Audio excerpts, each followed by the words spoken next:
हाँ नमस्कार जी। नेटवर्क के कारण से आज थोड़ा लेट हो गए, 11:22 की जगह 10 मिनट लेट, नेटवर्क जुड़ नहीं पा रहा था। आज का जो बिल है, क्योंकि हम इस सीरीज में 1 जून तक जो चला रहे हैं, कौन से बिल बने, किसके हित में बने, क्या बने, आज तीनों के तीनों बिल होम अफेयर्स के हैं, यानी अमित शाह जी के हैं। आदमी को किस तरह से कब्जे करना, उसको कंट्रोल करना, इस बात के लिए सरकारें हमेशा पुलिस के सहारे से कंट्रोल करती रही है। और उसके अंदर कुछ भले लोगों को भी जेल जाना पड़ता है, बिना गवाहों के, बिना प्रूफ के, बिना कारण के ही पकड़े जाते हैं लोग जो हैं। लेकिन जो भी है, अनलॉफुल एक्ट यूएपीए के नाम से बिल बना हुआ था पहले से। इसके अंदर कुछ बदलाव किए इन्होंने, the unlawful activity prevention amendment bill 2019 पे अमेंडमेंट ये किया कि पहले यूएपीए का जो था, देश के अंदर ही जो कुछ भी ढांचा था उसके अंदर लोगों को पकड़ करके यूएपीए लगा करके जेल में डालने का था। विदेश में बैठा आदमी नहीं कर सकता था। तो विदेश का मामला जो है इसके अंदर ऐड किया गया कि विदेश के अंदर जाके भी इनको पावर दिया गया यूएपीए के तहत पुलिस को कि भाई आप वहाँ से भी इनको ला सकते हो, अनलॉफुल एक्टिविटी का जो यूएपीए लगा हो तो उनको भी।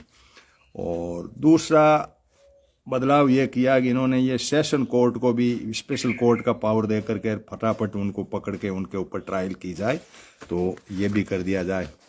और राज्यों के पास में यूएपीए लगने के बाद में पहले डीजीपी पुलिस को अंदर इनकी संपत्ति जब्त करना काजना, ये इनके पावर की बात थी, तो उसको कंट्रोल करके ये कह दिया कि नहीं, हम जो है इसको कहीं से भी पकड़ सकते हैं, बाहर से पकड़ सकते हैं, यहाँ से इनकी संपत्ति वगैरह जब्त कर सकते हैं। तो इस मामले के लिए राज्यों का विषय था, राज्य पुलिस के पावर थे, उसको भी इन्होंने ख़त्म करके ये 2019 के अंदर ये यूएपीए को कुछ सशक्त शक्तिशाली बना दिया।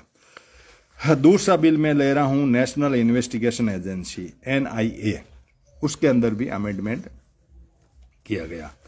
एनआईए 2000 ये मुंबई हमले के बाद में एक एजेंसी बनाई गई थी, तो वो एक यूएपीए के सहारे से जो भी राष्ट्र विरोधी गतिविधियां थे तो उनके ऊपर मुकदमा चलाने करने के हिसाब से एनआईए का जो है वो लिया गया।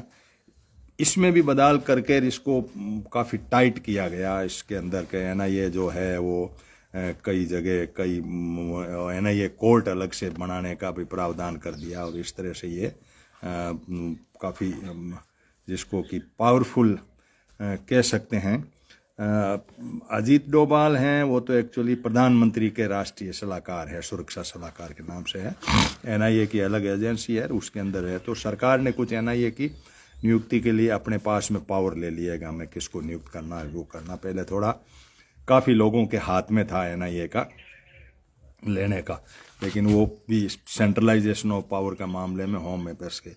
यहाँ आप देखोगे हर बिल के अंदर एक व्यवस्था ये की गई है कि अमित शाह जी ने जो भी बिल बनाया वो राज्य की पुलिस और राज्य का पावर और राज्य के तंत्र को इन्होंने किसी प्रकार से कुछ नहीं माना और अपने लेवल पे इन्होंने अपने हिसाब से इसको कंट्रोल किया।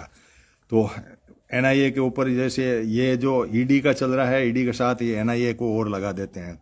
या इन्होंने कुछ मुकदमों का भी विस्तार कर दिया कि एनआईए किस किस पे लग सकता है, यूएपीए में लगता है, इस तरह से आप किसी को भी कैसे अरेस्ट कर सकते हो, इस तरह से ये एनआईए का भी है।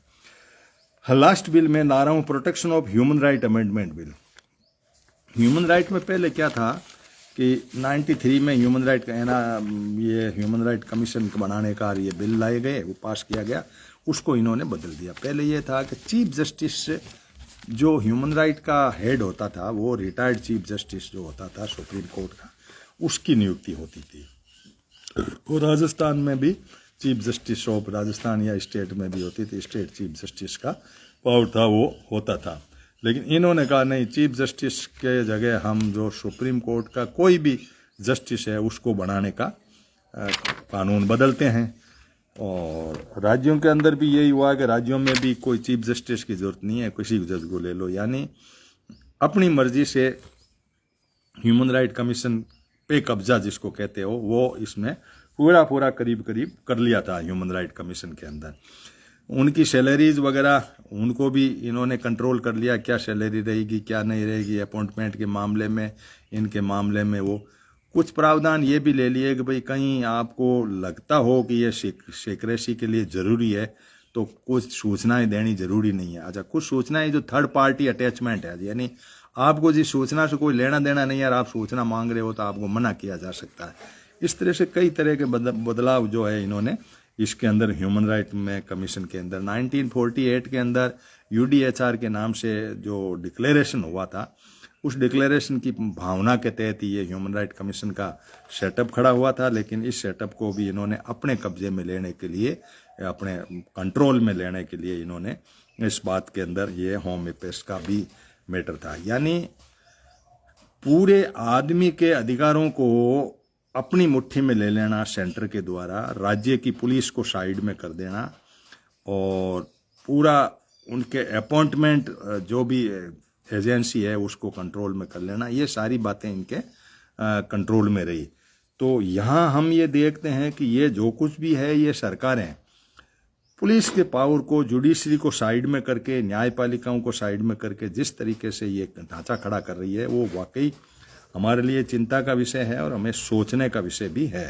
तो ठीक है, 3 बिल आज हुए, कल हम मोटर व्हीकल एक्ट के बारे में करेंगे, रोड ट्रांसपोर्ट और हाईवे के अंदर, और बाकी जो बिल थोड़े बहुत और बच रहे हैं सो उनको हम 1 बाय 1 जो है आपके सामने लाएंगे। आप इसको शेयर कर दीजिए और जो चैनल है इस पे मैं अपलोड कर दूंगा, शाम तक ये अपलोड हो जाएगा। फेसबुक का पेज है इसके ऊपर तो है ही, इस पे तो आपको मिल ही रहा है ये वीडियो, इसको आप देख सकते हैं। फेसबुक पेज के सिवाय जो है वो आप यूट्यूब चैनल जो है उसको आप ग्लोबल यूनाइटेड पंचायत टाइप करेंगे तो आप जो है वो वहाँ पे मिल जाएगा आपको। तो धन्यवाद आपको, कैसे ही